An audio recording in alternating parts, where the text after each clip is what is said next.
ఒక నూతన జీవితం స్టార్ట్ అయింది. నా మాటల్ని ఎగతాళి చేసి ఎటకారం చేసి పోయావు అనుకో, ఈ నా మాటలు కాదు, దేవుడు నిన్ను గద్దిస్తున్న మాటలు, సరి చేసుకోమంటున్న మాటలు, వాక్యం చెప్తున్న మాటలు. పురుషుడైనా స్త్రీ అయినా తెలిసి తెలియకను అడుగులు జారితే దిద్దుకో, సరి చేసుకో. ఇప్పటిదాకా తెలిసి తెలియక అడుగులు జారావేమో, తేడా పడ్డావు. కనీసం ఇక నుంచైనా నేను పరిశుద్ధాత్మ సంబంధిని, నేను పరిశుద్ధాత్మను కలిగి ఉన్నవాడిని, పరిశుద్ధాత్మను కలిగి ఉన్న దానిని, నేను దేవుని రక్తములో కడగబడ్డవాడిని, దేవుని రక్తములో కడగబడ్డదాన్ని, నేను నా జీవితాన్ని సరి చేసుకోవాలి అనుకో. నువ్వు ఒరిజినల్గా పరిశుద్ధాత్మను కలిగి ఉంటే ఖచ్చితంగా ఈ మాటలు నీకు ఇంపైన సువాసనలాగా ఉంటాయి.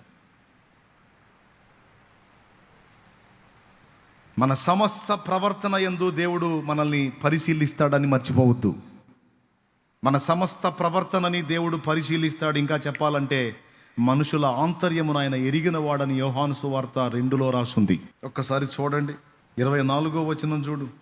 అయితే యేసు అందరినీ ఎరిగినవాడు గనుక ఆయన తన్ను వారి వశము చేసుకొనలేదు. ఆయన మనుషుని ఆంతర్యమును ఎరిగినవాడు, మనుషుల ఆంతర్యం, అంతరంగం, బుద్ధిని ఎరిగినవాడు.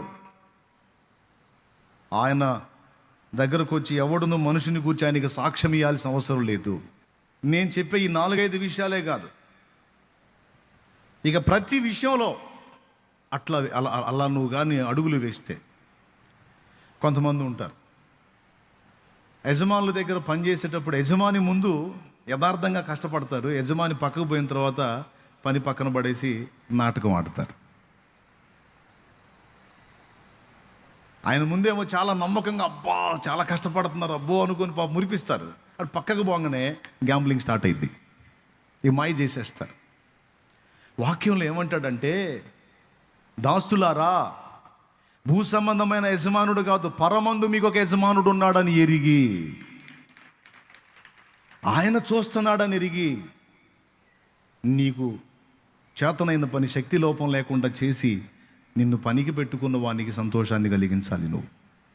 నువ్వు తీసుకునే దానికి న్యాయం చేయాలి. అతను చూస్తున్నాడా చూడలేదా కాదు, చూసినా చూడకపోయినా నేను తీసుకునే రూపాయికి నేను న్యాయం చేయాలనే బుద్ధి కలిగి ఉన్నాడు చూడు ఒక దేవుని బిడ్డ, వానిని వాని సంతతిని కూడా నా దేవుడు ఆశీర్వదిస్తాడు.